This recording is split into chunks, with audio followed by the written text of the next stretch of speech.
자, 다시 돌아와서 지금까지 살펴본 미국, 여러분들은 어떠신가요? 저는 비트코인의 시총이 아직 1조 달러라는 점에 주목을 합니다. 미국은 그동안 비트코인의 생존과 방향성 그리고 정체성을 그냥 지켜보면서 관찰했다고 가정하면요, 미국 입장에서 1조 달러는 그냥 검증 비용? 관찰 비용으로 충분하다. 미국은 언제나 놀랍도록 유연하고 실용적인 이 판을 바꾸는 선택을 한다 라고 결론을 내리려고 합니다.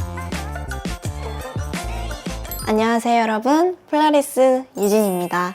자, 오늘은요, 지난 시간에 이어 8번째 시간, 미국의 입장과 선택, 그 두 번째 시간인데요. 지난 시간에 우리는 패권국 미국을 규정해보면서 세계 질서 속의 미국, 그리고 그 자체로서의 미국으로 구분해서 한번 살펴봤습니다. 그래서 미국은요, 이렇게 한번 정리를 했었죠. 식량과 에너지 문제를 해결한 제국이면서 압도적인 시장을 가진 축복의 제국이자 35조 달러에 달하는 빚을 감당하고 있는 빚의 제국이지만 세계를 이끌어가는 선도적인 혁신의 제국이다 라는 점을 확인했습니다. 자, 이번 시간은요, 그런 미국은 어떤 방식으로 세계 질서를 관리해 왔나, 미국의 정체성에 대해 살펴보고 추가해서 과연 국가의 부는 무엇으로 구축되는가, 네, 지금도 이미 진행형이지만 미중 간 패권 경쟁의 향배는 어떻게 펼쳐질 것이고 그에 따른 미국의 대응, 선택지는 무엇일지 생각해보는 시간으로 준비했습니다. 앞선 영상에서 언급했듯이 요 밑 4권의 책을 베이스로 하고 거기에 제 개인적인 사견을 첨부해 준비한 영상이라는 점 다시 한번 말씀드리고 본론으로 들어가 보도록 할게요. 오늘 영상도 끝까지 시청 부탁드리겠습니다. 미국이 세계의 관리자로서 실질적인 패권국의 지위로 부상한 건 2차 세계대전이라는 대격돌이 막을 내리면서부터잖아요. 전 세계가 엄청난 희생을 겪고 말 그대로 쑥대밭이 된 정말 참혹한 잿더미 속에서 미국은 이제 좋던 싫던 세계의 관리자의 역할을 자의반 타의반 맡게 됩니다. 하지만 변수가 바로 등장하게 되죠. 힘의 균형이 깨진 유럽과 아시아에서의 소련의 부상이 시작됩니다. 유럽에선 베를린을 봉쇄하고 아시아 극동 지역에선 한국전쟁이 터지고 말죠. 미국도 이 부분은 설마 했던 것 같아요. 그렇게 빨리 본색을 드러낼지 몰랐던 것 같아요. 이른바 냉전의 시작입니다. 이때 미국의 선택은 일본과 독일의 복귀를 택하거든요. 불과 어제까지 서로 죽고 죽이는 사투를 벌인 사이지만 미국은 바로 정말 놀랍게도 진짜 신속한 응수를 합니다. 아무리 이 국가의 이익을 고려한 선택이지만 정말 수백만의 희생을 치르면서 싸운 사이인데 새로운 적이 정말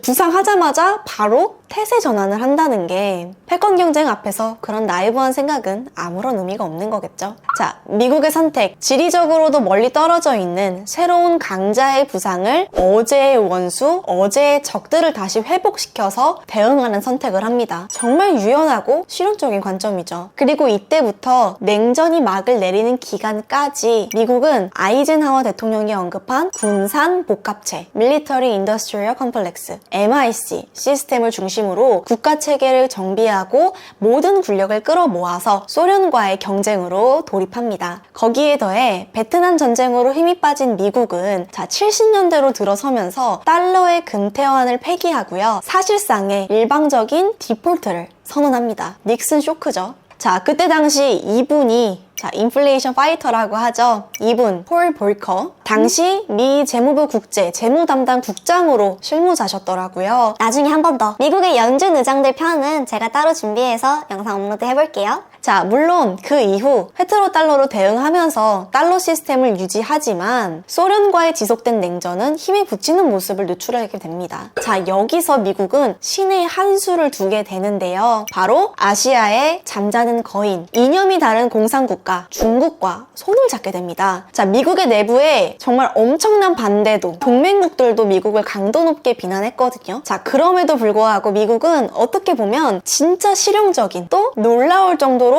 유연한, 그러니까 진짜 그렇게까지 해야 하나 싶을 정도의 한 수를 던지게 됩니다. 결국 이 신의 한 수가 냉전의 판도를 바꾸고 점차 기울기가 시작되면서 1988년이죠. 우리 올림픽 88 서울 올림픽이 트리거로 작용하게 되는데요. 80년 모스크바, 84년 LA 올림픽은 서로 상대방 잔치에 보이콧을 했잖아요. 자, 88년에는 서울에 다 모입니다. 소련을 비롯한 동구권, 공산주의 국가들이 와서 보니 미국 뒤에 선 나라, 전쟁의 잿더미에서 불과 진짜 30년 만에 올림픽을 치르고 있는 한국을 보고 뭐 배신감이라고 해야 할까요? 줄을 잘못 썼구나. 우리가 속았다. 뭐 이런 느낌이라고 해야 할까요? 바로 이듬해부터 급속하게 붕괴되면서 긴 냉전이 정리되고 미국의 승리로 마감을 하게 됩니다. 그렇고 보면요, 이 88 올림픽의 최대 수혜자는 미국이겠네요. 그럼 이제 미국은 또 어떤 수를 둘까요? 강력한 경쟁자 소련을 주저앉히고 내린 다음 수, 독보적 원탑으로 올라선 미국은요, 일본, 독일을 비롯한 뭐 우리 포함이죠, 개도국들에게 일종의 청구서를 들이미는 느낌? 그동안 내가 너네들 이제 커버해주느라고 너무 힘들었다. 이제 각출 좀 하자. 자, 경제 대통령 클린턴 대통령 집권 이후 미국은요, 이른바 금정동맹이라는 단어가 나올 정도로 정치와 금융동맹이 시작됩니다. 냉전 초기엔 군산복합체라고 했잖아요. 이번엔 금정동맹입니다. 우리나라엔 그 당시 저승사자라고 할 정도로 유명하신 분이죠. 이분, 로버트 루빈. 자, 95년도에 미국 재무장관으로 취임을 합니다. 여기에 자세한 내용은요, 제가 예전에 업로드했었던 푸른 산호초 영상 참고해주시면 감사하겠고요. 80년대 혹독한 구조조정을 마친 미국은 군살 다 뺀 경제의 체력을 완전히 회복하고요, 이제 스트롱 달러로 회귀를 합니다. 이른바 강달러의 시대로 돌입을 하게 되는데요. 최근도 얼마 전까지 미국의 금리 인상으로 강달러의 시대였죠. 그때도 전 세계의 돈을 빨아들이기 시작하죠. 자, 전 세계 외환위기의 신호탄이었습니다. 혹독한 약간 수금이라고 할까요? 수십 년간 미국의 희생에 대한 대가라고 할 수도 있겠죠. 각 나라의 국부가 일괄 삭감되는 거죠. 작게는 뭐 한 30%, 많게는 50%까지 국가의 부가 삭감되고 전 세계의 부가 미국으로 흘러가게 됩니다. 국제 질서는 참 냉혹해요. 우리 역시도 그 흐름에 끌려 들어갔고요. 그 시대, 그 상황 여러분들 아시잖아요. 우리에겐 너무나도 혹독했던 98년 IMF 외환위기. 공짜는 없는 거겠죠. 때로는 미국 정말 냉혹합니다. 일본에 잃어버린 30년? 뭐 이제 한 40년인가요? 네, 그게 쐐기였어요. 국가의 운명을 건 싸움에서 경쟁자가 무너지고 사라지는 순간 미국은 이렇게 태세 전환을 합니다. 실용적으로, 유연하게, 아니 자국의 이익으로 세계를 컨트롤하고 다시 새로운 질서를 세팅하죠. 자, 그럼 현재로 와서 한번 볼까요? 2008년 금융위기를 거치고 2012년 시진핑이 집권하면서 과거에 함께 손잡고 숙적인 소련을 눕힌 중국이 이제 부상을 하면서 노골적으로 힘을 투사합니다. 사실 지금의 중국을 만들어준 건 미국이었잖아요. 자금도 주고 기술도 주고 무엇보다 이 시장을 열어주고 세계 무역 시스템으로의 편입을 열어줘서 지금의 중국이 있게 해준 건 뭐 미국의 선택, 뭐 작전? 그렇게 표현할 수 있겠죠? 진짜 아이러니하죠? 자, 소련과 손잡고 일본과 독일을 작살내고 또 그 소련을 상대하기 위해 일본과 독일을 다시 부활시키고 중국과 손을 잡고 또 그런 일본이 어느새 턱 밑까지 따라오니까 냉전 이후 반쯤 두들겨 패고 중국을 다시 키워주고, 자, 이제 중국이 그 본색을 드러내고 있습니다. 중국의 배신일까요? 미국의 다음 횡보는 무엇일까요? 얼마 전 소개해드린 적이 있었던 윌리엄 번스타인의 부의 세계사엔 국가 부에 대한 4가지 조건을 규정합니다. 한 국가가 부자, 그러니까 부국으로 가기 위한 조건으로, 첫째, 재산권. 물리적인 재산뿐만 아니라 직적인 재산권, 자신의 신체에 대한 권리, 시민권이죠. 둘째, 세계를 탐구하고 해석하기 위한 체계적인 절차, 과학적 합리주의입니다. 자, 셋째, 새로운 발명품을 개발하고 생산하기 위해 에너지를 모아주는 것, 현대적 자본시장이고요. 마지막으로 4번째, 중요한 정보를 신속하게 전달하고 사람과 재화를 운송하는 능력, 운송과 통신, 효율적인 이 네트워크 시스템.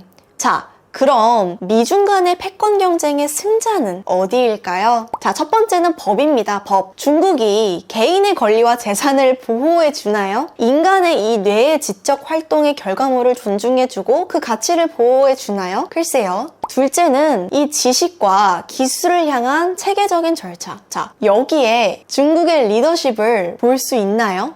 셋째, 자본시장, 금융 분야에서 미중 간의 격차는 넘사벽입니다. 비교 불가해요. 자, 네 번째, 운송과 통신. 하드웨어는 어떨지 모르겠지만 이 소프트웨어 파워에선 아직은 아니라고 봅니다. 결국은 이 망이잖아요. 네트워크. 중국이 자유로운 검열 없는 통신, 네트워크 시스템을 추구하고 장려하나요? 아니잖아요. 상대적으로 인구가 많은 중국에 왜 이 메타 같은 기업이 없을까요? 무엇보다 가장 중요한 가치이자 인간의 가장 중요한 원동력은요, 자유입니다. 자유. 중국은 아직은 멀었다고 봐요. 어쩌면 그 가장 소요한 가치이자 부의 원천인 자유를 중국에 기대할 수는 당분간, 어쩌면 상당히 오랜 시간 동안은 기대하기 어렵지 않을까요? 자유를 지키고 인간의 내 활동의 산물을 인정해주고 타인의 권리를 존중하고 거기에 가치를 부여하고 보호해주는 시스템이 전혀 없어요. 개인의 재산권으로 철저하게 지켜주고 이 미래의 문명을 선도하는, 혁신을 선도하고 시장을 존중하는 모습을 본 적 있나요?